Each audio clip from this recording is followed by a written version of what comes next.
Hare Krishna. My name is Pujya Vishnupriya Devidasi. I am initiated by His Holiness Jayapataka Swami Maharaj to share something how I began my journey in ISKCON and especially into Krishna consciousness. It's a very strange experience for me because as a profession I worked in the media and Bollywood industry, and it's completely contradictory. I mean, I'm still working in the same industry, but it was a big challenge for me, to stay in the same atmosphere following Krishna consciousness. To begin with, as a kid, I used to visit the temple mostly for festivals like Janmashtami or Ram Navami. But that was only, when you come to do a kalash or when you come to have the prashadams at Govinda's. That was the only time I used to come with my parents. But I remember my father telling me that I used to crawl to Srila Prabhupada's altar and say that he is my grandfather. And there were times they had to drag me, pull me from the altar and say, no, he's not your grandfather, he's Srila Prabhupada, the founder, Acharya of ISKCON. But that's what I've been told, that as a kid, I used to claim that no, he is my grandfather. Now how, I do not know. With time passed, I started my further studies, and as we all know, when we move to our college life, we forget everything. I mean, we are not so religious, or we are not so much, a spiritual introduction was never there to me. It was only that, okay, there are deities of Radha Krishna who are beautiful, attractive. That was the only reason when I used to come, take darshan, take prasad and go. Some years back, around in 1999, I attended the Rath Yatra. In Rath Yatra function, Haridas Prabhu from ITV, he gave me an opportunity to anchor one of the Rath Yatra's show, and that was the first time I got introduced to ISKCON spiritual leaders, sannyasis, gurus, and that's the first when I even got introduced to my Guru Maharaj. When I saw him first, it was, I didn't know what a sannyasi is, because I was not knowing the philosophy at all. After interviewing him, talking to him, I started becoming regular, coming to visiting temple regularly, started attending the programs. And when I attended the programs, it was not like, it was very youthful. It was not like, unlike, what people think, those pravachans or classes or lectures. It was none of those. Very practical, not at all, forcing you into religion. That's when I got introduced to spirituality. That's when I knew who am I. I mean, I'm just not this body. I was all this while, all of us do that. All of us just relate ourselves as a body, but not as a soul. But that's because we are lacking the knowledge. And to give a personal attention, I mean, ISKCON was a base, to give a personal attention in each and every person walking in and converting that person into a devotee. But the only thing what we need to give is a little bit of commitment and trying and inquisitiveness. Of course, unless and until you ask questions, you won't get your answers. So that started getting developed when I started attending programs about various questions. I used to ask the silliest questions to my Guru Maharaj or to the ISKCON leaders and keep asking them about, but how could you say that, we are not body and we are spirit souls? And that's when I got my answer.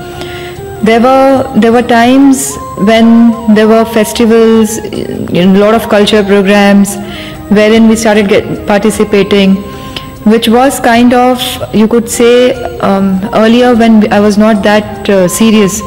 It was a kind of opportunity, probably like a break, from a daily routine. So it was like, okay, come participate in the cultural programs, the dance, drama, and take a break from your daily routine. So it really, this kind of functions, programs, it really helped. Other than that, there were CDs, there were beautiful kirtans, which really helped. I started my chanting immediately. the next day I met my Guru Maharaj. When I started chanting, I never had a dedication. It was just like, okay, let's try. What happens? Let's see. I mean, it was not that I was fully dedicated or fully surrendered and then I took the japa beads in my hand, or maybe out of some grief or some problems, or there was no problems at all. I was like completely a material girl, with friends, with colleagues, in the college life, enjoying the college life and not understanding anything about the philosophy. But it was just following instructions of His Holiness Jayapataka Maharaj. I took the beads and I started chanting. I said, okay, let's see, it's a challenge, let's see whether it makes any difference. I'm any which ways happy. But when I started with like 4 rounds, 6 rounds, then 8 rounds, I felt a huge difference about everything. I mean, I was not knowing what was taking me closer to the philosophy. It was of course Srila Prabhupada's books which made me read and understand better, but chanting was something which really helped me, not only in spiritual life but my day-to-day life in my karmic surroundings. It's like a meditation. I mean, you don't have to really sit in a yoga position or probably do all those asanas or try all the various kind of art of livings, because it doesn't help. It helps you only for like few hours till the time you are in the surrounding, and once you walk off, you're back to your own stress, you're back to your own life. But chanting was something which actually helped me on a daily basis. You could chant wherever you are. I mean, you don't really need to sit and chant in front of the altar. You can chant whenever, wherever, and that's what really helped me. And this is what something attracted me a lot, that it's not something that I have to attend a class or I have to sit for hours and hours in front of, in a yoga room or in a meditation room and then chant. It's something which I just have to keep doing always. After I developed, I mean, it was not me who developed, but it was the Naam, it was Krishna's holy name, which played the magic and actually made me taste the nectar of it. I was not knowing how and when and what, but I just went with the flow. Only thing what I gave from my end was commitment and a never give up attitude. This is what was taught by my spiritual master to me, that under any circumstance or under any obstacles, because these obstacles, when it comes, it makes you more strong. So don't give up. I mean, you just have to surrender and just do your duties, what you're supposed to do. After getting tremendous love, care from various devotees, because ISKCON is the only institution where they give a special guidance and a special care in each and every devotee, and each and every person who is also a non-devotee. I mean, when you come here, when you visit the temple, you will see there are a number of people who would be devotees who will be ready to help you out, who will be ready to teach you, who will be ready to answer the questions and give you bliss. So that's when exactly what happened with me. I knew about the dhams. I never knew what's Vrindavan, I never knew what's Mayapur, I never knew what's Navdeep. But the experience going over there itself helped me a lot. We go for a vacation, we go for a mini vacation, maybe to Goa or maybe to Bangalore or maybe to any hill station, we go there. But we won't feel that serenity and bliss and the purity what we feel in this dham. And that also in the association of spiritual leaders, in the association of your spiritual masters. It's an experience what you have to feel it your own self. And this is what motivated me even more further, because it was not that somebody was teaching me, it was not that I was just hearing and then believing, it was something what I was experiencing myself. So the best is that we experience, we know that we are not this body but a soul. Try to know more and more detailing about it and try to work towards it. Then my interest was, after knowing the philosophy, my interest lied in the topic law of karma. When I read a lot of Srila Prabhupada books, I tried to understand. and then it all affects to us, even in our material life. When we do something wrong, it comes back to us in the same form, and that's where the problem arises. So these things actually help me, to think deeper, that in the first basis, why the problem should arise, why are we suffering, what is the solution that we can just get away from all this. And that was the answer when I got that, yes, to get away from all this, there is only one solution. There's a chanting of the Hare Krishna Mahamantra. That is Hare Krishna, Krishna Krishna, Hare Hare, Hare Rama, Rama Rama, Hare Hare. Only the Mahamantra could help you and help you realize more and more within you. Except for the Mahamantra, there is no other solution I could find. And this not only gave me a calm mind, which can help me materially work, grow, because there is a lot of stress in our professions, in our daily professions, in our daily routines which we go through. And if we do not have a calm mind or a healthy body or a healthy soul, we won't be able to tackle the situations.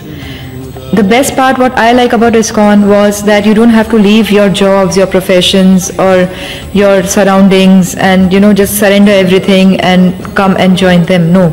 The best part was that you can be where you are, but only get yourself self-realize. What they taught was for not their benefit, but what they taught was for my own benefit, because it helped me getting myself self-realize. It helped me making myself into a calm person. It helped me in controlling my anger, greed, desires, because in the end, if we know what are the results. Anger takes us nowhere, it just burns house. Greed takes us nowhere. I mean, if we do greed and if we harm or if we cheat others, because of the law of karma, it comes back to us, and then we suffer and we cry further. So all these things nobody will teach you. It's not taught in any school, it's not taught in any college, it's not taught in your friendly circle. What's taught is only depression, and we are always in a question mark, how do we solve this? So the answers I found here, and those were not just answers in books, but those were the answers which practically after implementing really helped me. So I started getting more deeper. There were wonderful kirtans. There are like groups like Mayapuris. There are groups like they all are like professional singers, but they all are doing service and kirtan about Krishna. And this is what, and it's not like it's not like it right from the bhajans, kirtans to the Syrian music, right to the rock. It has everything. So this was another point, that a youth doesn't have to really. People have these misconceptions that at such a young age, why are you just going to a temple, and why are you into the philosophy? This is not your age. But this is what I want to try and tell everyone, that it's not that this is not your age. We are already very late. I mean, if we get an opportunity now, we are really fortunate to self-realize ourselves, because there is a lot of misconceptions told by a lot of our relatives, our friends. Oh, what is wrong with her? I mean, is this her age to to leave everything, to leave the enjoyment? But it's very necessary to know what the enjoyment is. I mean, we do a lot of things. We do the parties, we go for recreations. But is that a real enjoyment? That's the enjoyment. We have to invest in the long term. So this is how I calculated.